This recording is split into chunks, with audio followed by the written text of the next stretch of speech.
Merci. Nous avons la question que va poser M. Stéphane Demilly à Monsieur le ministre d'État, ministre de la Transition écologique et solidaire. Vous avez la parole.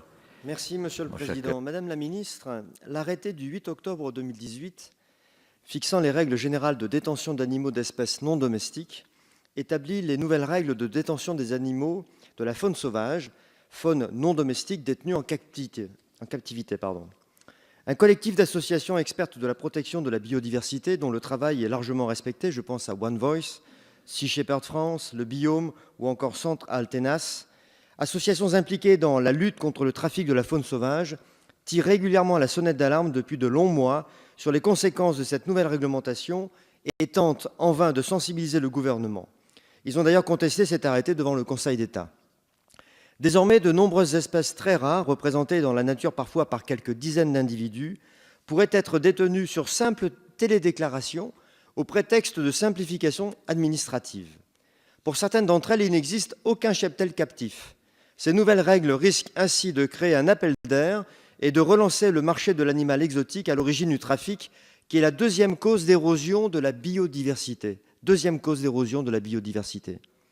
Les modifications réglementaires suppriment également plusieurs mesures obligatoires que doivent respecter les établissements détenant les animaux de la faune sauvage en captivité.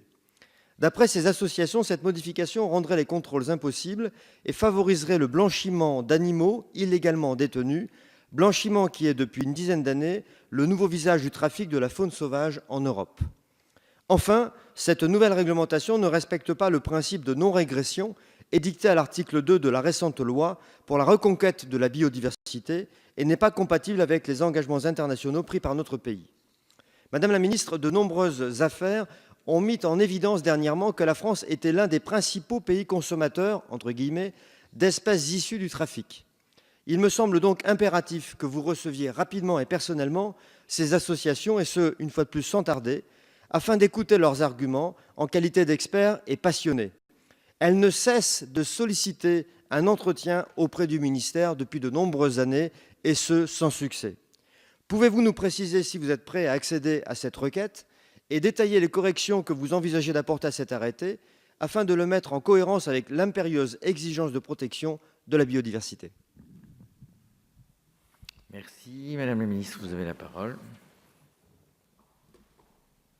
Merci, Monsieur le Président. Mesdames et Messieurs les députés, Monsieur le député Demilly. L'arrêté du 8 octobre 2018 fixant les règles générales de détention d'animaux d'espèces non domestiques découle, comme vous l'avez d'ailleurs souligné dans votre question, de la loi du 8 août 2016 pour la reconquête de la biodiversité, de la nature et des paysages et de ses décrets d'application du 23 février et du 17 novembre 2017. Il introduit un nouveau régime de déclaration de détention qui remplace celui de l'autorisation de détention, qui par ailleurs pouvait être tout à fait tacite. La procédure de déclaration concerne uniquement les cas d'élevage d'agrément où la détention des animaux n'a pas de but lucratif ou de négoce. Au regard de la réglementation qui préexistait depuis août 2004, le régime de détention n'a été assoupli que pour 8 espèces. 8 espèces ni menacées, ni dangereuses, ni difficiles d'élevage, c'est-à-dire 7 oiseaux et un reptile.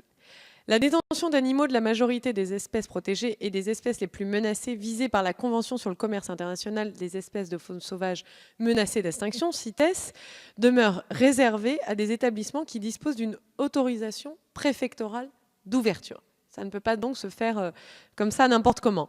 Le responsable est titulaire d'un certificat de capacité. L'exposition d'animaux de telles espèces à des fins de vente reste interdite, en particulier interdite dans les animaleries. Par ailleurs, l'arrêté du 8 octobre 2018 s'inscrit dans le mouvement général de simplification des procédures administratives pour les usagers, qui ne retire rien aux possibilités de contrôle des services de l'État. Rien. Ainsi, lorsque les prescriptions fixées ne sont pas respectées, l'administration conserve ses possibilités d'intervention, de sanctions qui résultent des dispositions du Code de l'environnement. Il précise aussi les conditions de mise en œuvre de l'identification des animaux, en étendant l'obligation de marquage individuel à de nouvelles espèces et en instaurant un enregistrement dans un fichier national d'identification. S'il apporte des simplifications pour les détenteurs d'espèces non menacées ou dangereuses, l'objectif de cet arrêté est bel et bien d'améliorer l'encadrement de la détention et de lutter contre le trafic d'espèces sauvages en renforçant la traçabilité des spécimens et leur régime de détention, et surtout en facilitant les contrôles. La France est très engagée à l'échelle internationale, mais aussi en France, en faveur de la préservation de la biodiversité. Nous allons par exemple accueillir en 2020 le congrès mondial de la nature. C'est une priorité aussi de notre action à l'échelle internationale. Nous tenons à ce que nos actions ici soient cohérentes avec les actions que nous menons au niveau international, au niveau européen aussi. Donc, croyez-moi, nous sommes très impliqués sur cette question-là. Nous faisons très attention à la préservation des espèces. Je serais ravie d'en discuter plus en détail avec vous pour comprendre les besoins et les demandes des associations. Merci, Monsieur Demilly, brièvement. Merci, Madame la Ministre, pour cette réponse. Action-réaction, je vais vous donner le carton avec le numéro de téléphone de l'interlocuteur et je compte sur vous puisque vous n'avez pas répondu à cette question, mais je l'ai lu dans votre visage. Vous êtes prêt à les recevoir et c'est très bien.